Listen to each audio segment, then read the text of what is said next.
Bonjour, bienvenue sur la chaîne Cigarette Elec pour ce troisième tutoriel sur le contrôle de la température, la calibration. La calibration est une étape très simple mais indispensable au bon fonctionnement du contrôle de la température. Il est donc essentiel de vous assurer que votre box le réalise correctement. Dans un premier chapitre, on verra pourquoi la calibration et qu'est-ce que c'est exactement. On verra ensuite comment les box réalisent cette calibration et on terminera par un troisième chapitre sur les cas particuliers et les erreurs à éviter.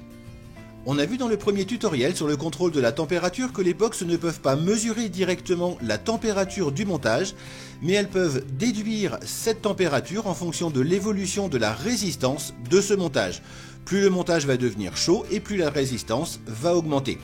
On a vu dans le second tutoriel que les box disposent de plusieurs modes de contrôle de la température, de manière à adapter les calculs en fonction du métal utilisé pour réaliser la résistance, en général du nickel, du titane ou de l'inox.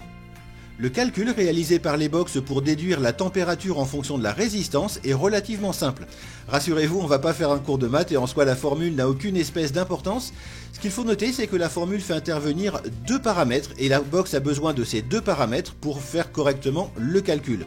Le premier de ces deux paramètres est ce que l'on appelle le coefficient de température. C'est tout simplement un nombre qui indique à la box comment le métal utilisé dans la résistance réagit quand on le chauffe. Plus ce chiffre est élevé, plus la résistance va augmenter quand on va chauffer la résistance. C'est ce paramètre qui change quand on passe d'un mode à l'autre en contrôle de la température. Ce paramètre est bien plus élevé pour le nickel par exemple que pour l'inox. Certaines box les plus avancées comme cette Nebulab de Vaporesso permettent même un réglage manuel de ce coefficient que vous pourrez utiliser si vous souhaitez aller au-delà des trois modes pré-réglés du nickel, du titane et de l'inox. Le second paramètre dont votre box va avoir besoin pour effectuer correctement le contrôle de la température, c'est un point de départ, un point de référence. À partir de ce point de référence, elle va effectivement pouvoir déduire l'évolution de la température en fonction de l'évolution de la résistance, mais il lui faut pour ça un point de départ. C'est très exactement l'objet de la calibration. Quand vous allez calibrer votre box, ou quand elle le fera toute seule, vous allez indiquer à votre box la résistance de votre montage à température ambiante, en général 20 degrés. À partir de ce point, elle connaît donc la résistance de votre montage à température ambiante. Elle pourra déduire l'évolution de sa température en fonction de l'évolution de sa résistance. Mais encore une fois, il est nécessaire à la box d'avoir un point de référence, c'est la calibration, et cela correspond à la résistance de votre montage à température ambiante. La calibration est donc une étape indispensable à chaque fois que vous allez changer d'atomiseur ou de résistance en contrôle de la température. Pour réaliser cette calibration, cela dépend des modèles et il faudra vous référer au mode d'emploi de votre box, savoir comment elle calibre. D'une manière ou d'une autre, il faudra toujours installer un montage à température ambiante. Si vous venez d'utiliser votre atomiseur par exemple sur une autre box, il faudra attendre à peu près 10 minutes pour être bien certain que l'ensemble est bien revenu à température ambiante. Vous allez ensuite insérer votre nouvel atomiseur ou votre atomiseur avec une nouvelle résistance.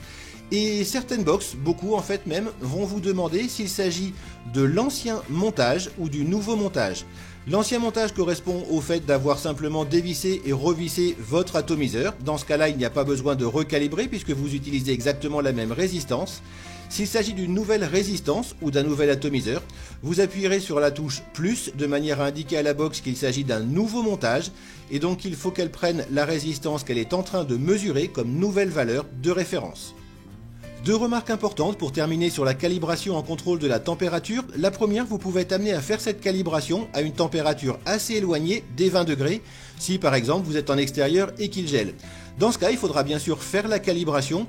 Vous devrez simplement compenser la température de vape en fonction et si vous calibrez par exemple à 0 degré, vapez à 180 plutôt que 200 degrés pour compenser cet écart au niveau de la calibration.